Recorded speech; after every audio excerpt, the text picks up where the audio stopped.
प्यारे बच्चों, नमस्कार। बहुत बहुत स्वागत और अभिनंदन है आपका आज के इस कक्षा 5 के हमारा परिवेश के क्लास में। तो बच्चों, जल्दी जल्दी आप अपनी कक्षा 5 की हमारा परिवेश की किताब खोल लीजिए और इसमें खोलिएगा पेज नंबर 89 अर्थात 89। बच्चों, जैसा कि आप देख रहे होंगे कि इसमें पाठ संख्या लिखी है 14 और पाठ का नाम लिखा है जल के गुण एवं जल प्रदूषण। बच्चों, आपको याद होगा कि जब हमने 13वां पाठ पढ़ा था जल है तो कल है, तो उसमें हमने जाना था कि न सिर्फ हम मनुष्यों के लिए बल्कि पशु पक्षियों और पेड़ पौधों के लिए भी पानी कितना आवश्यक है, कितना जरूरी है। बच्चों, भोजन के बिना तो हम कुछ दिन जीवित रह सकते हैं, लेकिन अगर हमें पानी नहीं मिलेगा तो शायद हम 1 या 2 दिन से ज्यादा जीवित नहीं रह सकते हैं। न केवल हम मनुष्य बल्कि पशु पक्षी पेड़ पौधे भी पानी के बिना जीवित नहीं रह सकते हैं। हम लोगों ने बात की थी कि फसल बिना पानी के सूख जाती है अगर फसल को पर्याप्त मात्रा में खेतों में सिंचाई के लिए पानी ना मिले। आज हम लोग इस पाठ में बात करेंगे जल के गुणों के बारे में कि जल के और क्या क्या गुण हैं। आप सोच रहे होंगे कि अब आज न जाने किन गुणों के बारे में बात करी जाएगी, तो आइए देखते हैं। पहले एक छोटी सी आप वीडियो क्लिप देखिए, उसके बाद हम आगे की चर्चा शुरू करते हैं। अब बच्चों, आप ये देखिए, आपके सामने एक कटोरी है और एक ग्लास है। अब हम इसमें डालने जा रहे हैं पानी। ये मैंने कटोरी में पानी डाला और ये मैंने ग्लास में पानी डाला। क्या कटोरी और ग्लास में पानी डालने से आपको कुछ अंतर दिखाई दे रहा है? आप देख रहे हैं जब मैंने पानी कटोरी में डाला तो वो कटोरी की आकार उसने ग्रहण कर लिया और जब ग्लास में डाला तो उसने ग्लास का आकार ग्रहण कर लिया। क्योंकि पानी एक तरल पदार्थ है तो जिस भी बर्तन में हम डालेंगे तो वो उसका स्थान घेर लेगा और उसी का आकार ग्रहण कर लेगा। तो बच्चों, जैसा कि आपने इस वीडियो क्लिप में ये देखा कि पानी में बहने का गुण होता है और पानी जिस भी आकार के बर्तन में डाला जाता है वो उसी आकार का हो जाता है। इस बात को मैं आपको ज़रा दूसरे तरीके से भी समझाने की कोशिश करती हूँ। जैसे देखिए, आप ये देख रहे हैं एक मोबाइल है, ये एक ठोस आकार की चीज़ है। इसको अगर मैं अपने हाथ में ऐसे रख रही हूँ तो ये ऐसे ही रहेगा। बहुत से ज़्यादा अगर मैंने हाथ का डिसबैलेंस किया, मैंने हाथ का बैलेंस सही से नहीं रखा तो शायद ये नीचे गिर जाए। क्या ये नीचे गिरकर फैलेगा? बिल्कुल नहीं, ऐसा नहीं होगा। लेकिन अगर वहीं मैं अपने हाथ में पानी डालती हूँ तो मेरे हाथ में जितना पानी आ पाएगा हथेली में वो तो आएगा और मैं लगातार अगर डालती रहूंगी तो वो पानी नीचे गिर के बहेगा। इसीलिए यहाँ बताया गया था कि जिन पदार्थों में बहने का गुण होता है, आप ध्यान दीजिए कि जिन पदार्थों में बहने का गुण होता है इस तरह के पदार्थों को तरल पदार्थ कहते हैं। तरल पदार्थ यानी बहने का गुण। जैसे पानी है, तेल है, दूध है, ये सब तरल होते हैं, लिक्विड पदार्थ होते हैं और इनमें बहने का गुण होता है। पानी में बहने का गुण होता है। पानी का कोई अपना आकार नहीं होता है। पानी जिस प्रकार के भी बर्तन में रखा जाता है ये उसका आकार ले लेता है। जैसा कि अभी आपने प्रयोग में देखा था बच्चों कि पानी को जब हमने ग्लास में रखा तो वह ग्लास के आकार का हो गया। जब कटोरी में रखा, कटोरी के आकार का हो गया। अगर मैं इस तरह से अपने हाथ में पानी लूंगी तो वो मेरे हाथ में उस आकार का हो जाएगा, यानी उसका कोई निश्चित आकार नहीं है। एक हाथ में मैं पानी लूं, एक हाथ में मैं मोबाइल लूं, इसका निश्चित आकार है, लेकिन अगर मैं पानी ले रही हूं तो उसका कोई निश्चित आकार नहीं है। यानी जिस भी बर्तन में रखा जाएगा वो उस आकार का हो जाएगा। हम कहीं पे डालेंगे, बर्तन में नहीं रखेंगे तो वो फैल जाएगा, बहने लगेगा। पानी जो स्थान घेरता है वो उसका आयतन कहलाता है। जैसे कि आपने देखा था अभी प्रयोग में कि पानी ग्लास में था, तो ग्लास में जो उसने स्थान घेरा था या कटोरी में जो उसने स्थान घेरा था वो उसका आयतन था। तरल पदार्थों को उनके आयतन के द्वारा मापा जाता है। इसके माप की इकाई लीटर होती है। जैसे आप सब्जी खरीदते हैं, अनाज खरीदा जाता है, तो उसको नापा जाता है ना, उसको तौला जाता है, उसको तराजू में तौला जाता है। तराजू भी दो तरह के होते हैं, या तो वो बाट रख के दो पड़ले होते हैं उससे तौला जाता है, और आजकल इलेक्ट्रॉनिक तराजू निकल आए हैं जिसमें सामान रख के तौला जाता है। तो किलो में अगर तौला जाता है तो वो तरीका होता है। लेकिन जब हम द्रव्य को तौलते हैं यानी मापते हैं, उसको मेजर करते हैं, तो ये बर्तन तो आपने ध्यान से देखा होगा। दूध वाले भैया जी इस बर्तन को ही लेके आते हैं जिससे कि वो दूध मापने का काम करते हैं। ये बच्चों आधा लीटर को मापने का बर्तन है, 1 लीटर को भी मापने का इसी तरह से होता है। तो ये जो पानी को मापने की इकाई होती है उसको लीटर कहा जाता है, और इस तरह के बर्तन होते हैं जिससे कि उसको मापा जाता है, क्योंकि इसी में हम द्रव का आयतन देख सकते हैं, चेक कर सकते हैं और उसको माप सकते हैं।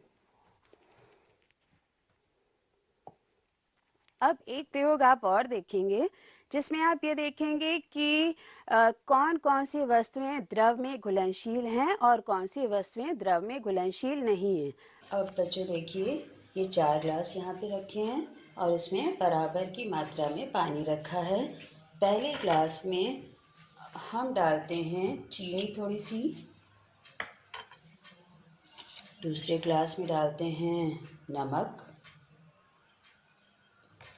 तीसरे ग्लास में डाल रहे हैं एक चौक का टुकड़ा, और चौथे ग्लास में कुछ मोरंग, और चारों ग्लासेस को हम इस चम्मच से पानी को चलाएंगे।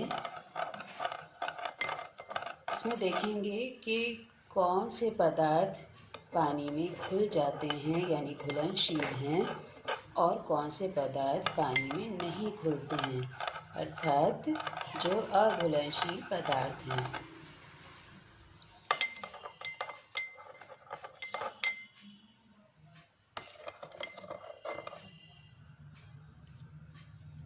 अब देखिएगा ज़रा, ये चीनी है लगभग पानी में घुल गई है, नमक पानी में घुल गया है, लेकिन चौक का टुकड़ा पानी में बिल्कुल ज्यों का त्यों पड़ा है। और ये मोरंग है, ये भी पानी के नीचे बैठ गई है, इसमें नहीं घुली है। तो बच्चों इससे ये पता चलता है कि कुछ पदार्थ पानी में घुल जाते हैं और कुछ पदार्थ पानी में नहीं घुलते हैं। तो जो पदार्थ पानी में घुल जाते हैं जैसे चीनी और नमक, उनको विलेय कहा जाता है, और जो पदार्थ पानी में अघुलनशील होते हैं यानी कि वो पानी में नहीं घुलते हैं, उनको अविलेय पदार्थ कहा जाता है। तो बच्चों अभी आपने ये प्रयोग देखा, आपको पसंद आया होगा, क्योंकि भले ही मैं आपसे मौखिक तौर से बताती रहूं, एक वो चीज और वो चीज जो करके दिखाना, उसमें फर्क होता है। ये प्रयोग आप अपने घर में भी देख सकते हैं। हालांकि यहाँ पे मैंने इसीलिए आपको प्रयोग करके दिखाया कि आपने देखा कि कौन से पदार्थ पानी में घुल गए थे। आपने ये भी देखा कि कौन से पदार्थ पानी में नहीं घुले थे। तो कौन से पदार्थ पानी में घुले थे? बिल्कुल सही, पानी में घुले थे चीनी और नमक। बहुत आराम से जब उनको चम्मच से चलाया गया तो वो पानी में घुल गए थे। वहीं आपने इस प्रयोग में देखा था कि चौक और जो मोरंग के टुकड़े थे वो पानी में नहीं घुल पाए थे। तो इसका मतलब बच्चों क्या हुआ कि सभी पदार्थ द्रव या पानी में घुलनशील नहीं होते हैं। तो ऐसे पदार्थ जो किसी द्रव में घुल जाते हैं, जैसे कि हम लोगों ने बात की थी अभी प्रयोग के दौरान नमक और चीनी की, तो ये पदार्थ जो द्रव में घुल गए थे वो विलेय पदार्थ कहलाएंगे। विलेय पदार्थ जिस द्रव में घुलेंगे उसको हम क्या कहेंगे? विलायक। जैसे अभी पानी में नमक घोला गया तो नमक हुआ विलेय और पानी हुआ विलायक।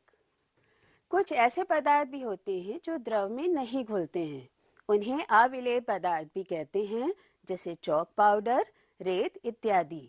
इसके अलावा अभी जब प्रयोग में आपने देखा था कि पानी में मोरंग भी डाली गई थी और वो नहीं घुली थी, तो चाहे मोरंग हो, चॉक पाउडर हो या रेत हो, तो जो अगर पानी में नहीं घुला तो वो अविलेय पदार्थ कहलाएगा।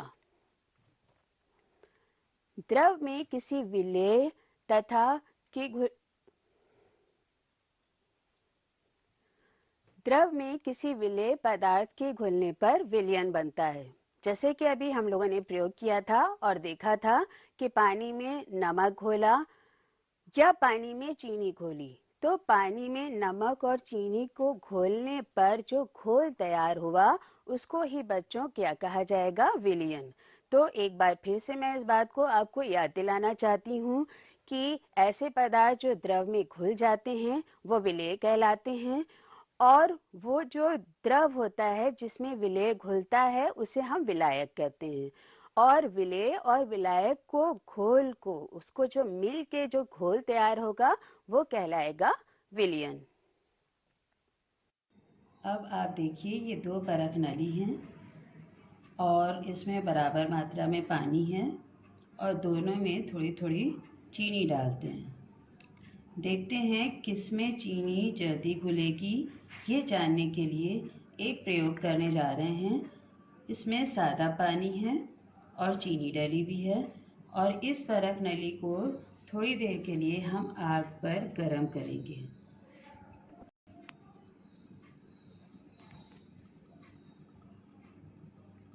अब जब हम इसको गर्म करेंगे तो हम ये देखेंगे कि जिसमें पानी गर्म हो रहा है और साथ में चीनी गर्म हो रही है। देखिए, एक साथ डाली थी दोनों में चीनी, लेकिन जिसमें पानी पक रहा है यानी इसका ताप बढ़ रहा है, विलायक का ताप बढ़ा, चीनी घुल गई, और इसमें आप देख रहे हैं उसी तरह से नीचे अभी चीनी जमी भी है, खुली नहीं है। अर्थात विलायक के ताप में वृद्धि होने पर विलेय की अधिक मात्रा खुल जाती है। तो बच्चों, ये प्रयोग जो आपने देखा तो आपको समझ में आ गया हो कि जब हमें कोई चीज़ बहुत जल्दी तेज़ी से द्रव में घोलनी है तो हमें उसके लिए क्या करना है? जो द्रव का ताप है उसे बढ़ाना है, ठीक। लेकिन और भी तरीके होते हैं जिनसे कि हम पानी में या द्रव में किसी चीज़ को घोलने का काम जल्दी कर सकते हैं। जैसा कि अभी पिछले प्रयोग में आपने इससे पहले वाले में देखा था कि चीनी या नमक चलाया जा रहा था। चलाने से या हिलाने से अगर हम द्रव में किसी विलेय को जल्दी घुलाना चाहते हैं तो उसे अगर हिलाएंगे तो वो जल्दी से घुल जाएगा। दूसरा तरीका ये होता है कि पदार्थ को अगर हम पीस लें, उसका पाउडर तैयार कर लें, तो वो भी बहुत जल्दी और आसानी से घुल जाता है। और तीसरा तरीका, जैसा कि आपने प्रयोग में देखा कि क्या करना है, उसके ताप में वृद्धि करनी है। तो एक बार फिर से इसको दोहरा लेते हैं कि विलेय पदार्थ को शीघ्र घोलने के लिए द्रव को हिलाना पड़ता है। दूसरी चीज़ ये कि पाउडर में पदार्थ शीघ्रता से घुल जाते हैं, और विलायक के ताप में वृद्धि होने पर विलेय बहुत तेजी से, जल्दी से और ज्यादा मात्रा में घुल जाता है। अभी तक हम लोगों ने बात की उन चीज़ों के बारे में, उन पदार्थों के बारे में जो जल में आसानी से घुल जाते हैं। अब हम लोग बात करेंगे उन पदार्थों के बारे में जो जल में अघुलनशील होते हैं, यानी जो अविलेय होते हैं, जल में नहीं घुल पाते हैं। पिछले प्रयोग में आपने एक चीज़ और देखी थी कि चौक और मोरंग जल में घुल नहीं पाई थी, वो अविलेय थी। क्या इसके अलावा और भी कुछ ऐसे पदार्थ हैं जो जल में अविलेय होते हैं? आइए देखते हैं। मोम और तारकोल जल में अविलेय है, यानी मोम और तारकोल को अगर हम पानी में मिलाएंगे तो वो पानी में नहीं मिलेगा। लेकिन अगर हम उसे मिट्टी का तेल या पेट्रोल में मिलाते हैं तो वो बहुत आराम से उसमें मिल जाता है, विलेय हो जाता है। पानी और तेल भी आपस में नहीं मिलते हैं। एक बच्चों, मैंने छोटा सा प्रयोग किया था और मैंने जान करके ये वाला प्रयोग आपके सामने नहीं किया।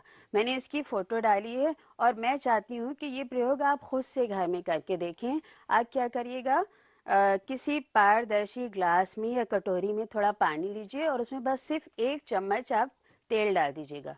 मैंने इसमें सरसों का तेल इसलिए डाला था कि आप आराम से इसको देख सकें कि पानी है सफ़ेद और सरसों का तेल आप देख रहे हैं ऊपर ऊपर तैर रहा है, ये है पीला।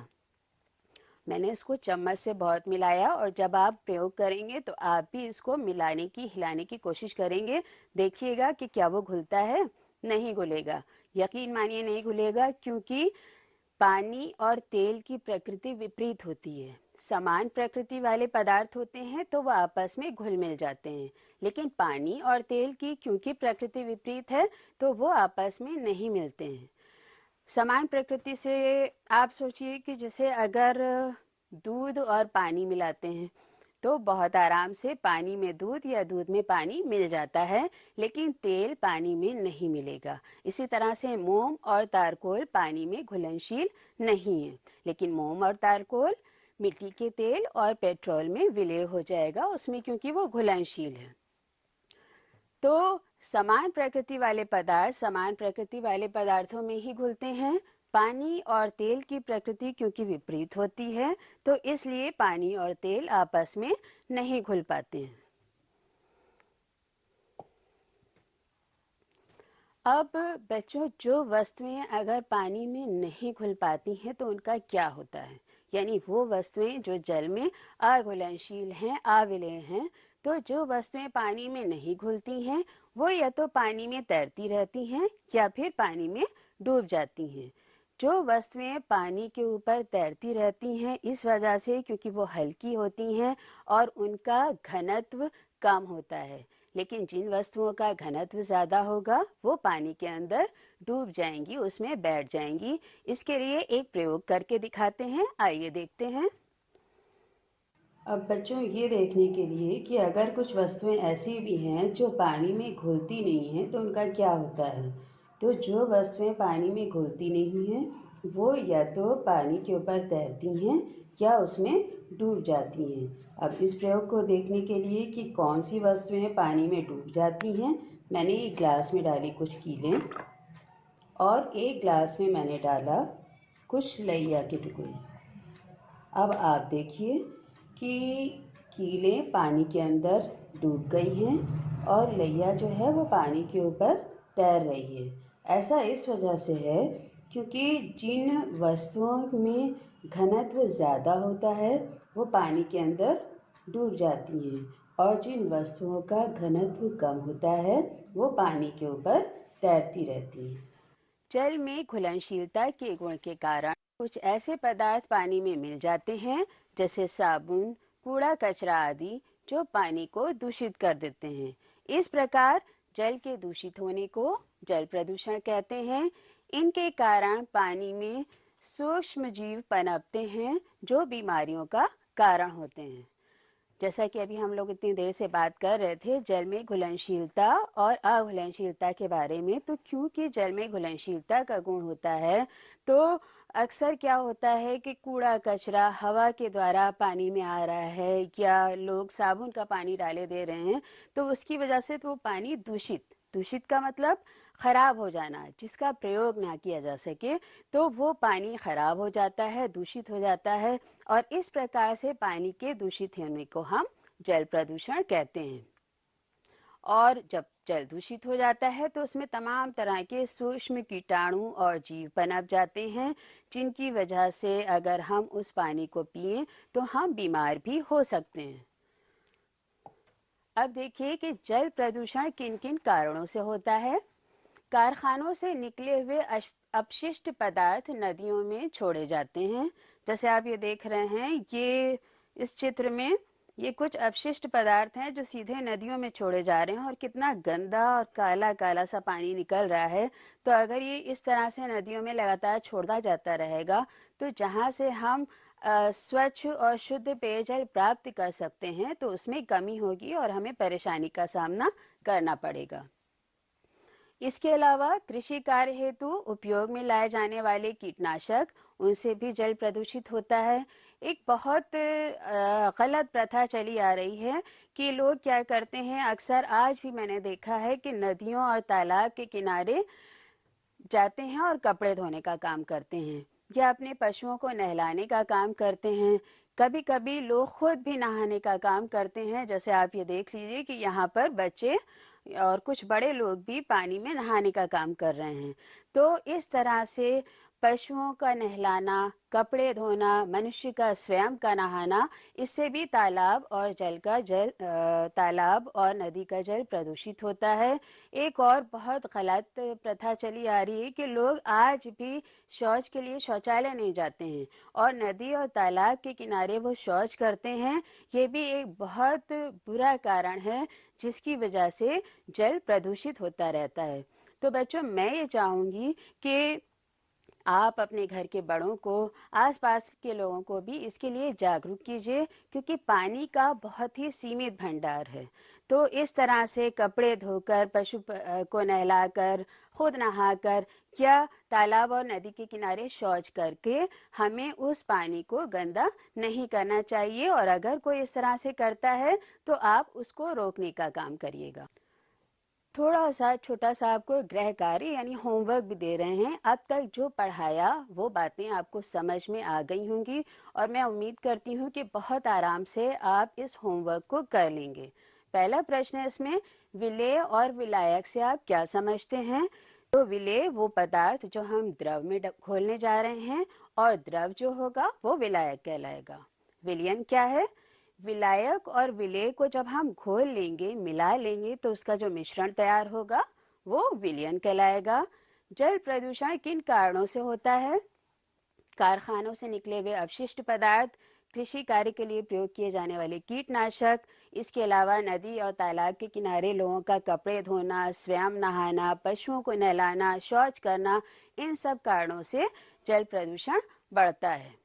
पानी में घुलने वाली किन्हीं दो चीज़ों के नाम लिखिए। इतनी देर से हम लोग बात कर रहे थे, और ये आपको अच्छी तरह से याद होगा कि पानी में घुलने के लिए कौन सी दो चीज़ें हैं। जल्दी से बोलिए। जी हाँ, चीनी और नमक। लोहे की कील पानी में क्यों डूब जाती है? उसका घनत्व ज़्यादा होता है, इसलिए वो पानी में डूब जाती है। तो बच्चों, मैं उम्मीद करती हूँ कि आज का ये क्लास आपको पसंद आया होगा। आपको समझ में आ गया होगा कि कौन कौन से पदार्थ जल में घुलनशील हैं, कौन से अघुलनशील हैं, समान प्रकृति वाले पदार्थ कौन से हैं, जिन पदार्थों की प्रकृति विपरीत होती है वो कौन से हैं, जल प्रदूषण क्या है और उसके कारण क्या हैं। अगले क्लास में हम लोग इसी के बारे में और बातें आगे करेंगे। हम लोग बात करेंगे कि जल प्रदूषण अगर होता है तो उसकी वजह से कौन कौन सी बीमारियां पनपती हैं, कौन कौन से खतरों का सामना हमें करना पड़ सकता है। तो बच्चों, अगले क्लास में हम फिर मिलेंगे। तब तक के लिए आपको ढेर सारा प्यार, आशीर्वाद और शुभकामनाएं। धन्यवाद।